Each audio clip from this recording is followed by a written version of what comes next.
सामायिक के टाइम श्रावक भी महाव्रती की तरह कहा है, चैलोप सृष्टि मुनि विग्रही यति तथा यत भावम। कहते हैं जिस प्रकार से वस्त्र डाला हुआ, मुनि पर कोई वस्त्र डाल दे तो वो मुनि वस्त्रों से क्या निर्लेप रहते हैं, उन्हें वस्त्रों से कोई मतलब नहीं, कोई ने डाल दिया तो डाल दिया। इसी प्रकार से सामायिक में श्रावक ऐसा हो जाता है कि वस्त्र पहने होता है लेकिन वो वस्त्रों से भी क्या अपने आप को अलग मानता है, वस्त्र तो बाहर की पोशाकें हैं।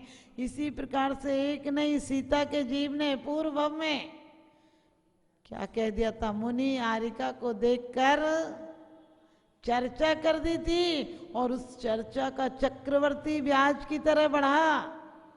घर घर जाकर माफी की, याचना की, दुख व्यक्त किया, संयम लिया।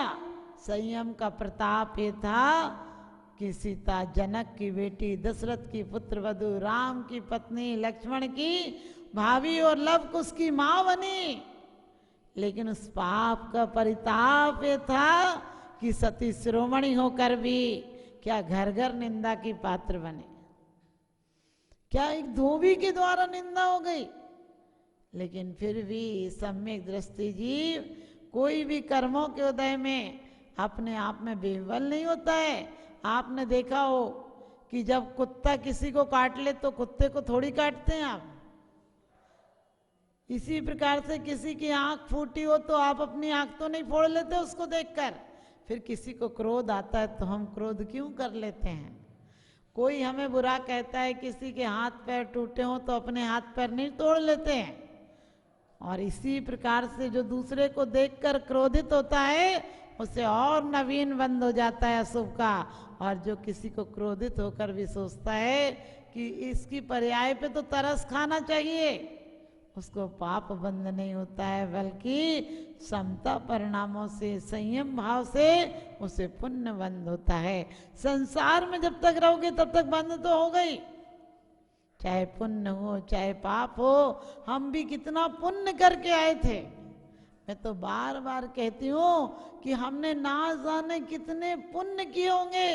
करोड़ों जन्म के पुण्य संचय में एक साथ आ गए हैं, जो इतनी सारी चीजें हमें और आपको एक साथ मिल गई हैं। आने वाले समय में छठे काल में पैदा हो जाएंगे तो क्या होगा।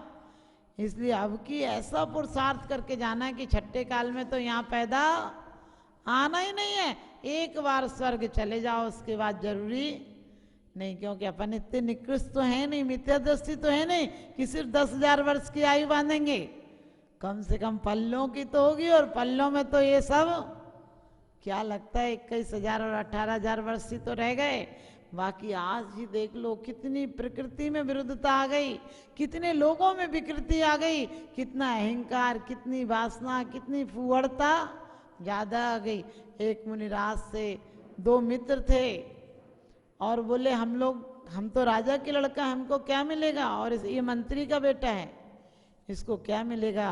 तो कहते हैं मुनिराज ने कहा तुम राजा के लड़के हो, तुम्हें राज्य पद मिलेगा, और ये मंत्री का लड़का है लेकिन इसका अशुभ का उदय है बहुत, और इसका अशुभ का उदय इसलिए इसको फांसी मिलेगी।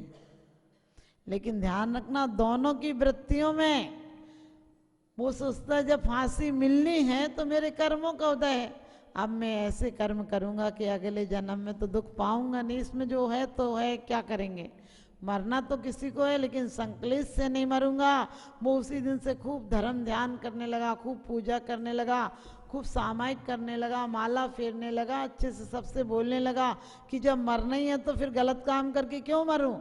और राजा के लड़के को अहंकार आ गया, बोले अब तो मुझे राजा बनना ही है। आराम से खूब विषय वासनाओं में खूब उदंडता, लोगों को अपराध करने लगा बहुत। और एक दिन दोनों जा रहे थे, बोले बता के आऊं कि महाराज कह रहे थे कि 4 साल में ऐसा हो जाएगा, 5वां साल लग गया, अभी तो कुछ हुआ नहीं, और बोल के आते हैं कि ना तो हमें राज्य मिला और ना तो इसको फांसी मिली, तुम झूठ बोलते हो। और गए और अचानक एक बड़ा पत्थर था और उससे ठोकर लगी, और ठोकर लगी तो वहाँ सिक्के और मिल गए राजा के लड़के को, एक थैली सिक्के मिल गए। और आगे चले तो उस लड़के को एक कांटा गड़ गया, और मुनिराज के पास गए, कहने लगे तुम कह रहे थे कि हमें राज्य मिलेगा, राज्य तो मिला नहीं।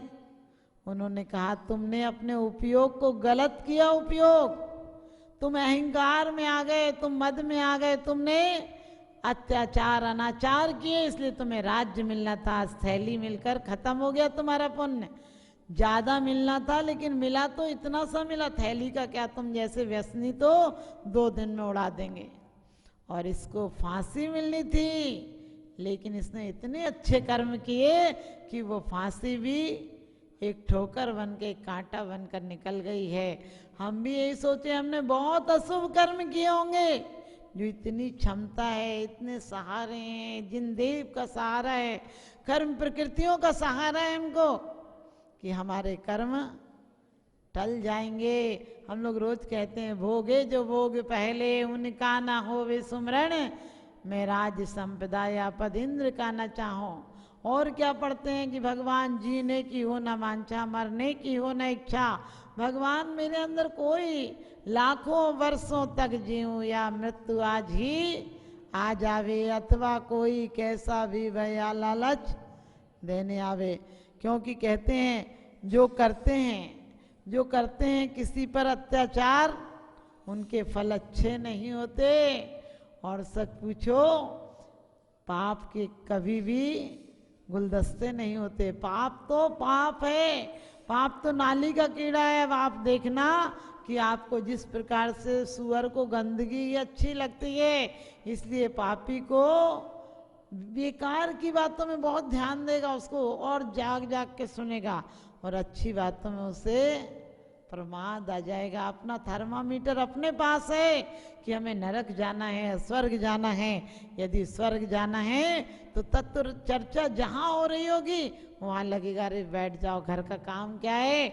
जिस घर के कबूतर खाने में तुम निकल नहीं पाते हो, उसी घर से एक दिन बड़ी बुरी तरह निकाले जाओगे, बांध बांध कर निकाले जाओगे। तो ध्यान रखना, हम बांध कर नहीं निकलेंगे, हम बंधन मुक्त करके निकलेंगे। और आपको कहा कभी कभी कोई कोई से निदान कर्म कैसे बंध जाते हैं। एक बार की बात, नंद यशा एक रानी हुई है, जो बाद में तो देवकी हुई है, कृष्ण की माँ हुई। लेकिन उनकी क्या आता है कि नंदियसा ने 6 लड़के हुए उसके, और 6 लड़कों को बड़े प्यार से पाला। 7वां लड़का उत्पन्न हुआ और उसे पर इतना क्रोध आया कि उसने लेकर उसे बहा दिया। मैंने इतना क्रोध आता था उसको, उस बच्चे को, छोटे से बच्चे को देख कर ही। और सबने देखा इसको बहुत संकलेश होता है, तो दासियों ने कहा बहा दें। उसने कहा बहा दो, मुझे पालना नहीं इस लड़के को। और कहते हैं जब पुण्य फले तो सब फले, वनिज खेत व्यापार। जब पुण्य का उदय होता है तो छप्पर फाड़ के लक्ष्मी आती है। तुम जितना ठुकराओगे वो उतने तुम्हारे पीछे भागेगी। क्योंकि कहते जब तलक तलब थी तो मुझको, जब तलक तलब थी मुझको तो वो मुझसे दूर थी। आज मुझे नफरत हुई तो वो आने को मजबूर है, आज मुझे नफरत हुई तो वो आने को मजबूर है। ऐसा ही हुआ, यहाँ से तो माँ ने निकाल दिया, लेकिन वो संदूक किसी दूसरे तट पर जाकर लगी, लकड़ी की संदूक थी, और वहाँ मछुआरे ने देखी, राजा को भेंट कर दी कि बच्चा मिला है। राजा की कोई संतान नहीं थी। राजा ने कहा अच्छा हुआ बेटा मिला है, इसको तो हम राजा बनाएंगे। और कहते हैं राजा बनाएंगे, लेकिन पहले तो शिक्षा करानी पड़ेगी, क्योंकि पहले पढ़ाई का अधिकार वही बच्चे पढ़ पाते थे जिनके घर बहुत संपन्नता थी। क्योंकि बहुत राजा महाराजा सेठ लोग अपने बच्चों को गुरुकुलों में भेजते थे, और उसके लिए बहुत व्यवस्थाएं करनी पड़ती थी।